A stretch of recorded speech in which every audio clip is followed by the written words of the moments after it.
एक छोटे से शहर में एक पुराना और विख्यात होटल था जिसका नाम मेहतर महल था। यह होटल शहरीय क्षेत्र से थोड़ा दूर शांत जंगल के पास स्थित था और अपने समय का सबसे आलीशान होटल हुआ करता था। इसकी वास्तुशैली, अंदर की सजावट और वहां की सेवाएं यहां आने वाले हर व्यक्ति को मंत्रमुग्ध कर देती थी। परंतु सालों पहले एक बुरी घटना ने इस होटल को भूथा बना दिया। लोग कहते थे कि इस होटल में एक परिवार की आत्माएं भटकती हैं, जिन्होंने यहीं अपनी जान गंवाई थी। रात के समय होटल की ओर देखते ही लोगों के रोंगटे खड़े हो जाते थे। होटल के चारों ओर कटिफ्टी पेड़ों की छाया और होटल की टूटी-फूटी खिड़कियों से छनकर आती अंधियारी रोशनी ने पूरे परिवेश को और भी डरावना बना दिया था। लोग मानते थे कि उस बुरी रात के बाद से ही वहां की आत्माओं का भटकना शुरू हुआ था। इस भयावहता के कारण शहर के लोग होटल से दूर रहते थे और किसी की भी हिम्मत नहीं होती थी कि वे वहां जाएं। लेकिन एक समय ऐसा आया जब शहर के कुछ युवा उत्साही इस रहस्य को सुलझाने का निर्णय लिया। उनके मंडल का नेता था रवि, एक साहसी और होशियार युवक जिसे डर का मतलब नहीं पता था। रवि ने अपने 3 दोस्तों रोहन, सीमा और आरती के साथ इस भूथा होटल का दौरा करने का फैसला किया। उन्होंने तय किया कि वे उन घटनाओं की सच्चाई जानने के लिए होटल में एक रात बिताएंगे। जैसे ही वे होटल पहुंचे, अंधेरा छा रहा था और हवाओं का शोर सुनाई दे रहा था। होटल के बाहर का माहौल ही डराने वाला था, लेकिन रवि और उसके दोस्तों ने अपनी हिम्मत रखी और होटल के अंदर चले गए।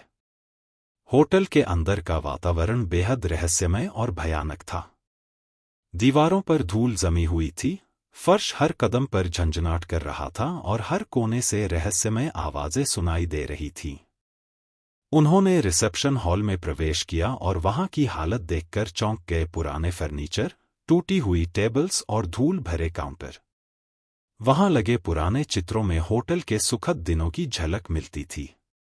अचानक रवि को महसूस हुआ जैसे कोई उन्हें देख रहा हो। उसने अपने दोस्तों को शांत रहने के लिए कहा और मुख्य हॉल में आगे बढ़ने का सुझाव दिया।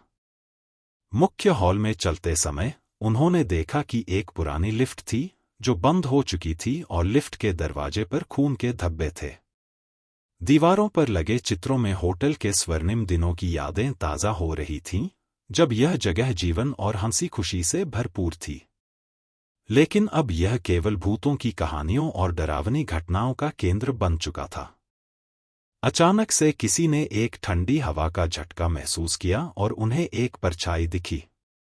यह भूत की परछाई थी। भूत की आवाज में डरावनी ध्वनियां थीं, तुम लोग यहां क्यों आए हो? यह स्थान शापित है, रवि ने हिम्मत से कहा। हम यहां सच्चाई जानने और तुम्हारी आत्माओं को शांति दिलाने आए हैं। तुम कौन हो और तुम्हारी आत्माओं को शांति क्यों नहीं मिल रही? भूत ने भारी आवाज में कहा, मैं इस होटल का मालिक था। मैंने और मेरे परिवार ने यकीन किया कि हम यहां हमेशा सुरक्षित रहेंगे, लेकिन एक रात कुछ डाकू आए और हम सबको मार डाला। हमारी आत्माएं तब से लेकर अब तक यहीं भटक रही हैं। हमें न्याय चाहिए।